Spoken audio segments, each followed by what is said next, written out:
कहे।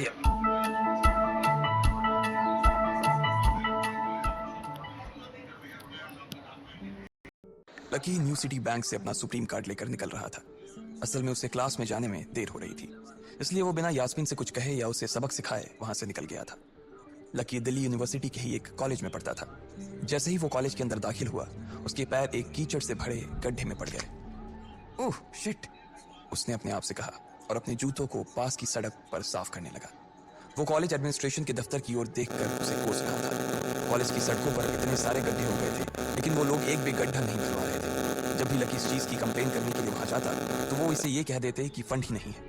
उसने जैसे तैसे अपना जूता तो साफ कर लिया था, लेकिन वो अपनी पैंट पर लगे कीचड़ के दाग को साफ नहीं कर पाया था। वो बाथरूम की ओर जा पाता, इतने में क्लास की घंटी बज गई। वो भागते हुए क्लास में पहुंचा। उसने दरवाजे के बाहर से ही देखा कि प्रोफेसर कमलनाथ मिश्रा पोडियम पर आ गए थे और उन्होंने आज के लेक्चर की शुरुआत भी कर दी थी। जैसे ही उनकी नजर बाहर खड़े लकी पर पड़ी, तो उनकी आंखें निराशा से भर आई। इधर लकी का सिर भी शर्म से झुक गया था और उसे अंदर ही अंदर बुरा लग रहा था। कॉलेज में जितने भी प्रोफेसर थे, उनमें से कमलनाथ जी को लकी सबसे ज्यादा पसंद करता था। बाकी प्रोफेसर ये बात जानते थे कि लकी पढ़ाई के साथ साथ जॉब भी करता था, इसलिए उसका पढ़ाई में ध्यान नहीं था। इसलिए वो भी लकी के ऊपर ज्यादा ध्यान नहीं देते थे। कुछ लोग तो पूरी क्लास के सामने उसका मजाक भी उड़ाते थे, लेकिन सिर्फ कमलनाथ जी ही ऐसे प्रोफेसर थे जो उसके साथ बराबरी का व्यवहार करते थे। लकी बिना कुछ कहे वैसे ही अपना सिर नीचे झुकाए क्लास में दाखिल हो गया। जैसे ही उसके पैर क्लास में पड़े, सभी लोग उसकी ओर देखने लगे। अबे ये फटीचर कब से लेट आने लगा? सूरज पश्चिम से उग सकता है, लेकिन ये कभी लेट नहीं हो सकता। आज क्या हो गया ऐसे? एक लड़के ने लकी को चढ़ाते हुए कहा। अबे यार, इसकी पैंट तो देख, कितनी गंदी है। भाई क्लास में लड़कियां भी होती हैं, कम से कम कपड़े तो ढंग से पहन के आ यार। दूसरे लड़के ने कहा, और उसकी ये बात सुनकर उसके पास बैठी लड़की हंसती और बोली, अरे कहां से पहन कर आता? कपड़े के लिए तो पैसे है नहीं इसके पास, एक ये कपड़ा है इसके पास, बहुत है इसके लिए। क्लास में बैठे सभी लोगों ने लकी के ऊपर फफ्तियां कसनी शुरू कर दी थी। हर कोई उसके ऊपर कुछ न कुछ कहे जा रहा था। ऐसा नहीं था कि लकी ये सब आज ही सुन रहा था। इस तरह की फफ्तियों का सामना वो रोज करता था। रोज उसे ऐसी बातें सुनकर बुरा भी लगता था, और आज भी उसने अपना सिर नीचे तो झुका लिया था, लेकिन आज उसके चेहरे पर एक मुस्कान थी। इन लोगों को पता नहीं था कि यह अनलकी आज कितना लकी होकर आ रहा है। जैसे ही क्लास में बैठे बच्चों का शोर बढ़ने लगा, उधर से कमलनाथ जी ने चिल्लाते हुए कहा, आपस में बात करना बंद करो। अगर तुम लोग इस तरह बात करते रहोगे तो मैं आगे नहीं पढ़ाऊंगा। सभी लोग शांत होकर उनकी बात सुनने लग गए। तब तक लकी भी अपनी कुर्सी पर जाकर बैठ गया था। कमलनाथ जी ने फिर से पढ़ाना शुरू किया, और पढ़ाते पढ़ाते ना जाने की उनकी नजर बार बार लकी की ओर जा रही थी। लकी को समझ नहीं आ रहा था कि कमलनाथ जी ऐसा जानबूझकर कर रहे थे। उनकी आंखों को देखकर ऐसा लग रहा था कि उनमें लकी के लिए ढेर सारा गुस्सा भरा हुआ था। उसे ऐसा लग रहा था कि शायद वो अपने प्रोफेसर की उम्मीदों पर खरा नहीं उतर रहा था। थोड़ी ही देर में कमलनाथ जी की क्लास खत्म हो गई। बच्चों, आज की क्लास यही खत्म होती है। कल आप सबको क्या काम करके लाना है वो मैंने यहाँ लिख दिया है। कल मिलते हैं आप सबसे, कमलनाथ जी ने कहा और क्लास के बाहर चले गए। जैसे ही वो बाहर गए, पीछे वाले दरवाजे से किसी की आवाज आई, डिंपल। जैसे ही वो आवाज सबके कानों में पड़ी, सब लोग क्लास के पीछे वाले दरवाजे की ओर देखने लगे। वहां कोई और नहीं बल्कि डिंपल का नया बॉयफ्रेंड राहुल खड़ा था। ये लोग राहुल को अच्छी तरह से जानते थे। राहुल ने दरवाजे से झांक कर देखा तो वहां कोई नहीं था। वो धीरे धीरे कमरे में दाखिल हुआ और सीधा डिंपल के पास चला गया। डिंपल खिड़की के पास बैठी हुई थी। जैसे ही राहुल उसके पास पहुंचा, डिंपल ने अपने हाथ उसकी गर्दन में किसी हार की तरह डाल दिए और उसकी बाहों में झूम उठी। उधर राहुल ने भी डिंपल को सबके सामने चूम लिया था। ये नजारा देखते ही सबकी नजरें लकी के ऊपर जा टिकी। सबको अभी तक तो यही पता था कि डिंपल लकी की गर्लफ्रेंड है। किसी को इस बात की खबर नहीं थी कि उन दोनों का ब्रेकअप हो गया था। डिंपल को राहुल की बाहों में देखकर लकी के तन बदन में आग तो लग गई थी, लेकिन फिर भी वो शांत होकर वहीं बैठा हुआ था और उसने अपने गुस्से पर काबू कर लिया था। अरे भाई लकी, क्या हो रहा है ये सब? डिंपल राहुल के साथ कैसे? उसके एक दोस्त ने आकर लकी से कहा, होने देना यार, जो हो रहा है छोड़ना। लकी ने कहा, उसका इस बारे में किसी से बात करने का कोई मन नहीं हो रहा था। अरे भाई, तुझे पता है वो राहुल कितना चालू आदमी है? अभी तक इस कॉलेज की 5 लड़कियों को फंसा चुका है और ये डिंपल छठी है। लकी के दोस्त प्रीतम ने उससे कहा। उसकी ये बात सुनते ही लकी ने प्रीतम को घूर कर देखा। प्रीतम को लगा कि लकी को उसकी बात का बुरा लगा था, लेकिन अगले ही पल वो उसे देखकर मुस्कुराया और बोला, कोई बात नहीं भाई, सबकी अपनी अपनी लाइफ है। ये कहकर लकी डिंपल की ओर देखने लगा, जो कि राहुल की बाहों में इतरा रही थी। वो जानती नहीं थी कि लकी चाहता तो यहीं खड़े खड़े राहुल और उसके पिता को उनके कारोबार समेत खरीद सकता था। उधर जैसे ही राहुल और डिंपल की नजर भी लकी पर पड़ी, तो वो जानबूझकर उसे छेड़ने के लिए उसके सामने से गुजरने लगे। अच्छा लकी, सुनना जरा। अचानक से डिंपल लकी के सामने रुकी और बोली। उसने अभी भी राहुल की कमर में अपना एक हाथ डाल रखा था। फिर उसने अपने दूसरे हाथ से अपना मोबाइल निकाला और उसका कवर खोलकर लकी के मुंह पर फेंक दिया और बोली, अब क्योंकि मैं तुम्हारे साथ नहीं हूं, इसलिए मुझे तुम्हारे इस बेकार से कवर की कोई जरूरत नहीं है। इसे तुम अपने पास रख सकते हो।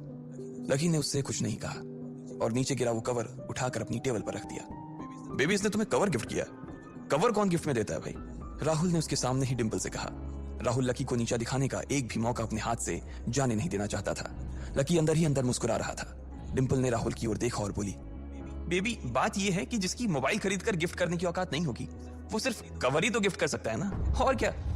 कोई बात नहीं बेबी, मैं आज ही तुम्हें एक नया फोन दिलवाता हूँ। आ जाओ चलते हैं कनॉट प्लेस और वहां से लाते हैं बेबी के लिए एक नया फोन, राहुल ने कहा।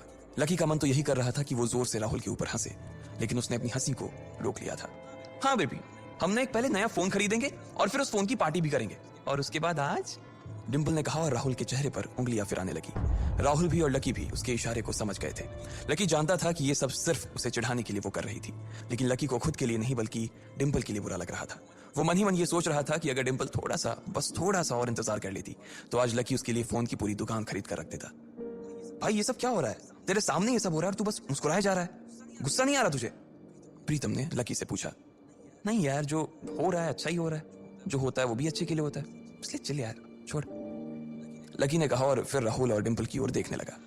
अब उन दोनों की नजर लकी के मुस्कुराते हुए चेहरे पर पड़ी तो वो अंदर से भवक गए। दोनों की दोनों ही ये सब सिर्फ और सिर्फ लकी को जलाने के लिए कर रहे थे, लेकिन वो तो ऐसे बैठा था जैसे उसका और डिंपल का कोई रिश्ता ही नहीं था। जब अपनी इस बातों का लकी के ऊपर कोई असर होता नहीं दिखा तो डिंपल राहुल से बोली, बेबी चलो यहाँ से। बेबी नहीं बेबी, हबी। आज से तुम मुझे हबी बोलोगी और मैं तुम्हें बोलूंगा मेरी प्यारी वाइफी, राहुल ने कहा और लकी के सामने ही डिंपल को चूम लिया। ये देखते ही लकी थोड़ा सा जल भुन तो गया और उसका जवाब भी वो राहुल को देना चाहता था, इसलिए उसने कहा, डिंपल ये सब क्यों कर रही हो तुम? क्या दिखाना चाहती हो उससे? लकी को डिंपल का ऐसा रूप देखकर उसी के लिए बुरा लग रहा था। राहुल की किसी बात का तो लकी के ऊपर कोई असर ही नहीं हुआ, लेकिन लकी की इस बात का राहुल को जरूर बुरा लग गया था। उसने गुस्से से अपनी नाक फुलाते हुए कहा, ओए फटीचर, ज्यादा बकवास करने की जरूरत नहीं है।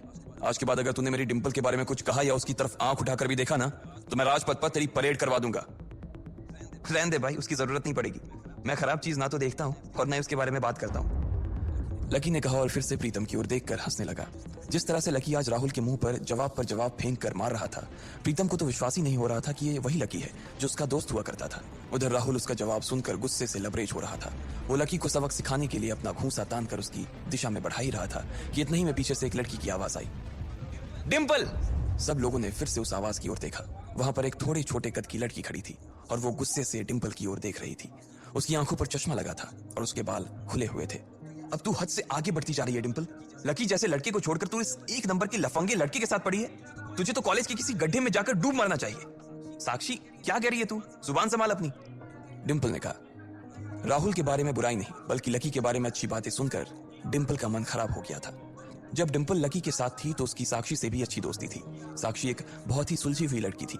जब भी डिंपल और लकी के बीच किसी बात को लेकर झगड़ा होता तो डिंपल उसे सुलझाने के लिए अक्सर साक्षी की ही मदद लेती थी। मैं जो कह रही हूँ ना सही कह रही हूँ। तुझे सीरियसली शर्म आनी चाहिए डिंपल। मैंने कभी नहीं सोचा था कि तू ऐसी लड़की निकलेगी। लकी जैसा बंदा ना तुझे कहीं नहीं मिलेगा, साक्षी ने कहा और एक कदम आगे आ गई। इधर लकी ने देखा कि साक्षी की बात सुनते ही राहुल के कान खड़े हो गए थे, लेकिन वो सच बोल रही थी इसलिए राहुल भी कुछ नहीं कर सकता था। साक्षी लकी के पास आकर खड़ी हुई और बोली, तू इतनी जल्दी कैसे भूल गई यार? लकी तेरे लिए हर टफ टाइम में खड़ा रहा था। जब भी तू बीमार होती थी और तेरे खड़े होने की भी हालत नहीं होती थी तो बेचारा तेरे लिए खाना बनाता था, तेरे कपड़े धोता था और तो और तेरे लिए दवाई तक लेके आता था।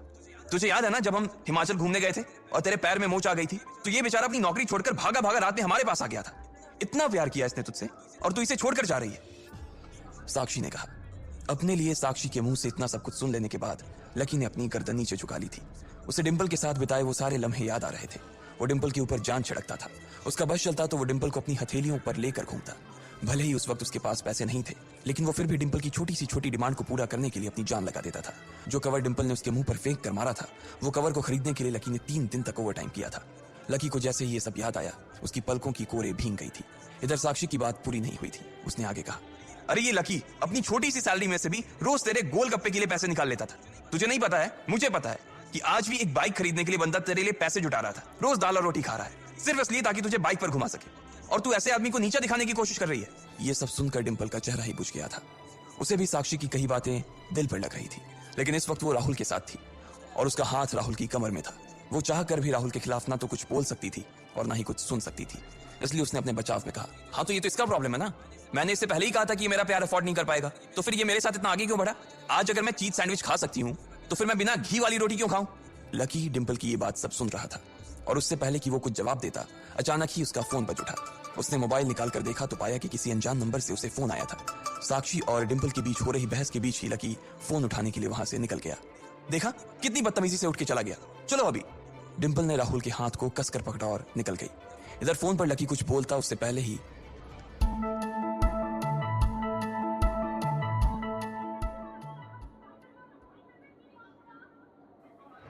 डिंपल लकी को बहुत कुछ बोले जा रही थी। लकी भी उसकी बातें सुन रहा था। लकी देख पा रहा था कि डिंपल कितनी बदल गई थी। उतने में लकी का फोन बजा। लकी ने फोन उठाया और वो कुछ बोलता उससे पहले ही सामने से आवाज आई, बहुत हो गया लक्ष्मण, अब बस जल्दी से घर आ जाओ। यह आवाज सुनते ही लकी एक पल में उसे पहचान गया। उसके दिमाग से डिंपल के सारे ख्याल चले गए और सिर्फ उस आवाज को सुनकर ही उसकी आंखें भीग गई। लकी फोन पर उसकी माँ की आवाज पहचान गया था। मैं जल्दी आ जाऊंगा माँ, बस पढ़ाई खत्म होते ही आ जाऊंगा, लकी ने कहा। उसकी आंखें डबडबा आई थी। इससे पहले कि वो आगे और कुछ बोल पाता, उसकी माँ ने कहा, बस अब कितना पढ़ेगा, तू अब जल्दी से आ जा, मैंने तेरे लिए एक लड़की भी ढूंढ रखी है, माँ ने कहा। और ये सुनते ही लकी के होश उड़ गए। वो डिंपल के सदमे से अभी बाहर भी नहीं निकला था और उसकी माँ उसके लिए लड़की ढूंढ रही थी। माँ मैं अभी क्लास में हूँ, आपको थोड़ी देर बाद फोन करता हूँ। लकी ने आगे की बात से बचने के लिए कहा और फोन रख दिया। फिर वो क्लासरूम में आ गया। लकी तुम ठीक हो ना? साक्षी ने लकी के कंधे पर हाथ रखते हुए पूछा। उसे सच में लकी की चिंता हो रही थी। लकी ने उसकी ओर देखा और मुस्कुरा दिया। साक्षी ने हल्के हाथ से उसके कंधे को सहलाया और बोली, देखो वैसे अब इसमें पछताने जैसी कोई बात नहीं है। डिंपल का असली चेहरा हम दोनों के सामने आ गया है। अगर ये थोड़ी देर बाद आता ना तो दर्द ज्यादा होता, इसलिए जो हुआ ठीक ही हुआ।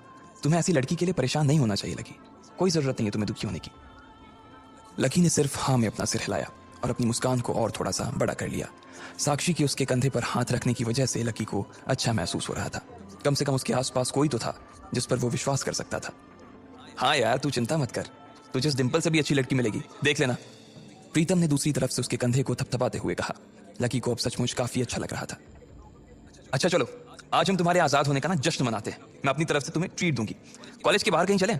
कैंटीन का खा खा करना मैं बोर हो गई हूँ, साक्षी ने कहा। हाँ यार कैंटीन से तो मैं भी बोर हो गया हूँ, प्रीतम ने कहा। साक्षी ने उसे घूर कर देखा और बोली, अबे तुम्हें कौन ले जा रहा है? यह सुनते ही प्रीतम को झटका सा लग गया। वो जानता था कि साक्षी बहुत ही साफ और सपाट बात करने वाली लड़की थी, लेकिन एक दिन वो उसकी इसी साफ गोई का शिकार हो जाएगा उसे अंदाजा नहीं था। नहीं मैं तो खुद भी नहीं जा रहा था यार, मुझे तो निम्मी से मिलने के लिए जाना था। मैं तो बस बता रहा था कि मैं भी बोर हो गया हूँ कैंटीन का खा खा कर, प्रीतम ने अपनी ओर से सफाई देते हुए कहा। हाँ लेकिन ट्रीट तुम मुझे नहीं, मैं तुम्हें दूंगा, पर आज नहीं किसी और दिन। और इस बार हम उस चमन पाव भाजी वाले के पास नहीं जाएंगे, उससे थोड़ी दूरी पर सामने वाली लेन में जो रेस्टोरेंट है ना, सन एंड मून, वहां चलकर खाना खाएंगे, लकी ने कहा और अपनी जगह से खड़ा हो गया।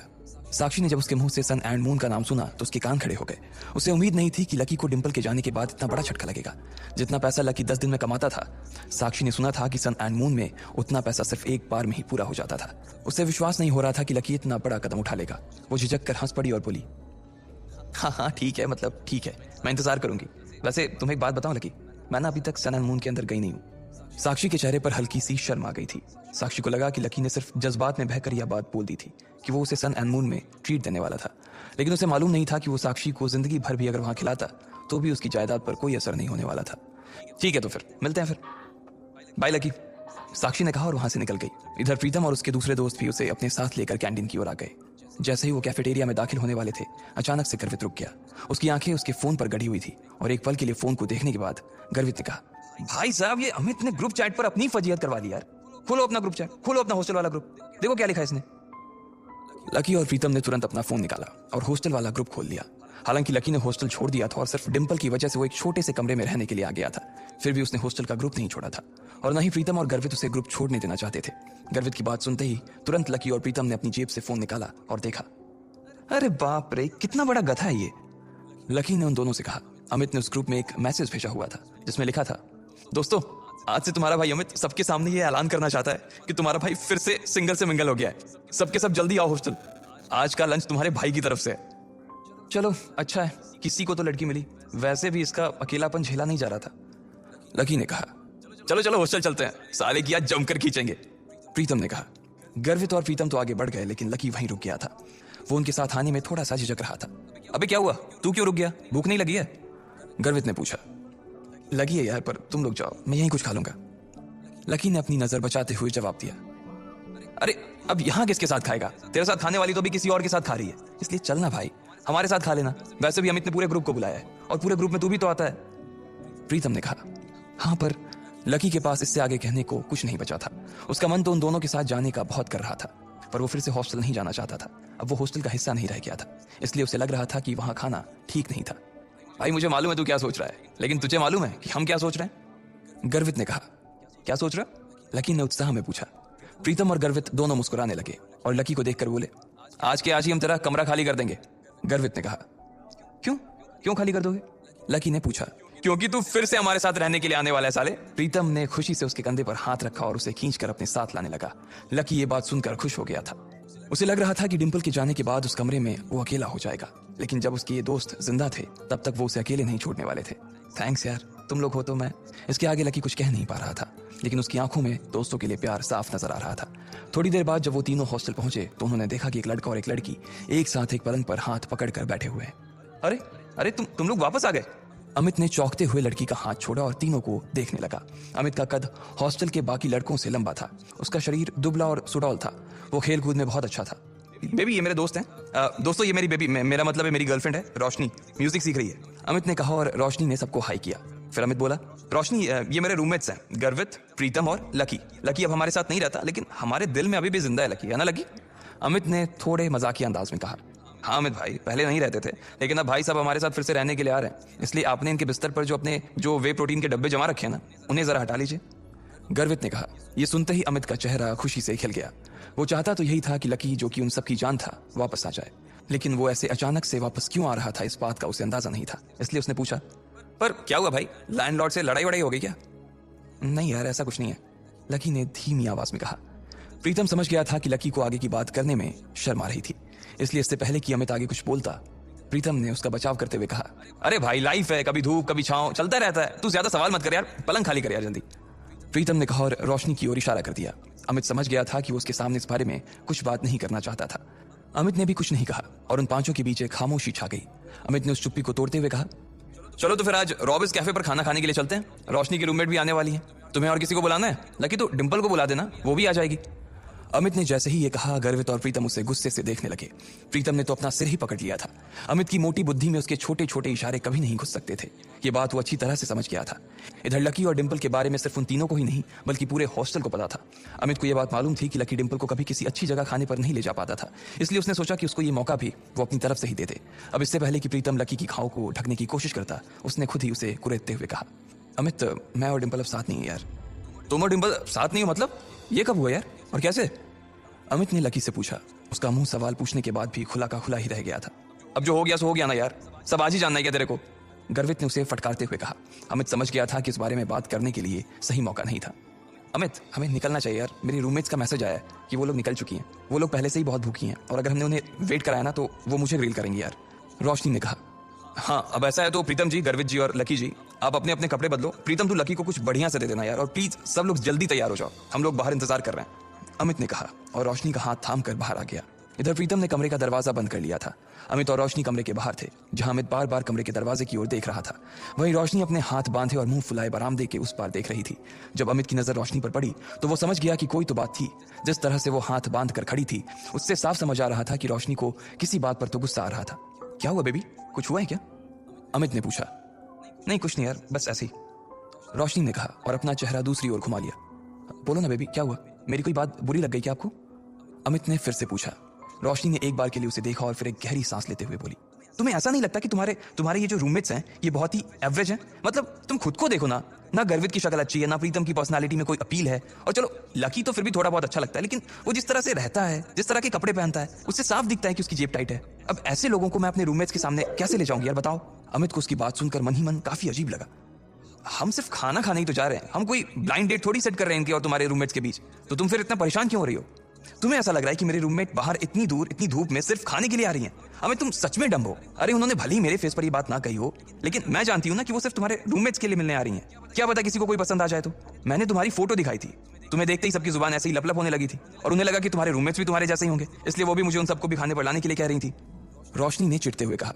हाँ बेबी सॉरी, मुझसे गलती हो गई, मैंने तुम्हें बताया नहीं कि मेरे रूममेट्स बायोलॉजी सेक्शन से हैं, अमित ने कहा। असल में वो था सपोर्ट कोटा से, लेकिन वहां पर जगह नहीं थी, इसलिए उसे लकी की डोरमेट्री में शिफ्ट कर दिया गया था। अब इससे मैं क्या करूं? तुम ये सब मुझे अब बता रहे हो, मैं लंच ही कैंसिल कर देती हूँ, बोल दूंगी कि अमित का ट्रेनिंग सेशन शुरू हो गया है, रोशनी ने फिर से चिढ़ते हुए कहा। अरे नहीं यार नहीं, प्लीज ऐसा मत करो। अमित ने उसके आगे हाथ जोड़ते हुए कहा। अगर ऐसा हो जाता तो प्रीतम और गर्वित उसकी नाक में दम कर देते। वो दिखता पहलवान सा था, लेकिन उसे इन दोनों से बहुत डर लगता था। तो फिर ठीक है, अब वहां इनके साथ जो कुछ होगा ना, उसके लिए तुम मुझे ब्लेम मत करना प्लीज, रोशनी ने कहा। और इससे पहले कि अमित उससे आगे कुछ कह पाता, रोशनी का फोन बज उठा। हेलो, हाँ कोयल, अच्छा तुम लोग पहुंच गए? हाँ हाँ, इतनी भी क्या जल्दी है यार, जब तुम मिलोगे तो खुद ही देख लेना। अच्छा, तुम्हारे सिर पर चोट? अच्छा अच्छा, ठीक है, हम बस आ ही रहे हैं, रोशनी ने कहा और फोन रख दिया। ये कोयल वही कोयल थी जो आज सुबह ही लकी से बैंक में टकराई थी। वो रोशनी की बहुत अच्छी दोस्त थी और इन सब में सबसे अमीर। इतने में गर्वित, प्रीतम और लकी कमरे से बाहर आ गए। इधर 3 सुंदर सी बन ठन के आई हुई लड़कियां एक टेबल पर पहले से ही बैठी हुई थीं। उनकी शक्ल, सूरत और कपड़े देखकर ये पता चल रहा था कि वो पैसे वाले घरों से थी। उनमें से एक लड़की का चेहरा छोटा और गोल सा था, आंखें बड़ी बड़ी और चमकीली सी थी। उन तीनों में सबसे सुंदर वही थी। कोयल, तुम्हारे सिर पर लाल सा क्या लगा हुआ है? कहीं कोई चोट वोट लगी थी क्या? एक लड़की ने कोयल से पूछा। कोयल ने तुरंत अपना फोन निकाला और फिर अपने सिर पर लगी चोट को देखने लगी और कहा, हाँ यार, आज सुबह मैं अपने पापा के साथ न्यू सिटी बैंक गई हुई थी, तो वहां पे एक गधे से टकरा गई। इतना बेवकूफ आदमी ना मैंने अपनी जिंदगी में नहीं देखा। मन तो कर रहा था उसका मुंह नोच लूं, कोयल ने कहा। अब इधर कोयल लकी को कोस रही थी, जबकि दोनों इस बात से अनजान थे कि फिर से उनका सामना होने वाला है। आखिर क्या धमाका होगा जब कोयल और लकी फिर से एक दूसरे के सामने आएंगे? क्या वो लकी की इंसल्ट करेगी, वो भी उसके दोस्तों के सामने, या फिर लकी उससे इस बार जवाब देगा? इन सारे सवालों के जवाब अगर आप जानते हैं तो कमेंट बॉक्स में कमेंट करके हमें भी बताएं। और आगे की कहानी के लिए